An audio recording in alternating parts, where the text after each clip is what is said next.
দেশের ৬ অঞ্চলের উপর দিয়ে দুপুরের মধ্যে ঘণ্টায় সর্বোচ্চ ৬০ কিলোমিটার বেগে ধমকা বা ঝড়ো হাওয়া বয়ে যেতে পারে। একই সঙ্গে এসব এলাকায় বৃষ্টি অথবা বজ্রসহ বৃষ্টির আশঙ্কা রয়েছে।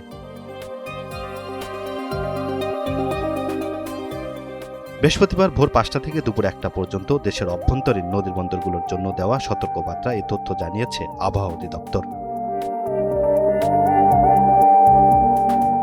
পূর্বাভাস অনুযায়ী সিলেট, ময়মনসিংহ, নোয়াখালী, কুমিল্লা, চট্টগ্রাম ও কক্সবাজার অঞ্চলের উপর দিয়ে দক্ষিণ বা দক্ষিণ-পূর্ব দিক থেকে ঘণ্টায় ৪৫ থেকে ৬০ কিলোমিটার বেগে অস্থায়ীভাবে ঝড়ো হাওয়া বয়ে যেতে পারে। এ সময় বৃষ্টি অথবা বজ্রসহ বৃষ্টিও হতে পারে। বড়ি আবহাওয়ার কারণে এসব অঞ্চলের নদীবন্দরগুলোকে ১ নম্বর নৌ হুঁশিয়ারি সংকেত দেখাতে বলা হয়েছে। আবহাওয়া অধিদপ্তর জানিয়েছে, মৌসুমী বায়ু বাংলাদেশের উপর মোটামুটি সক্রিয় থাকায় দেশের বিভিন্ন এলাকায় বৃষ্টি ও বজ্রবৃষ্টির প্রবণতা অব্যাহত থাকতে পারে।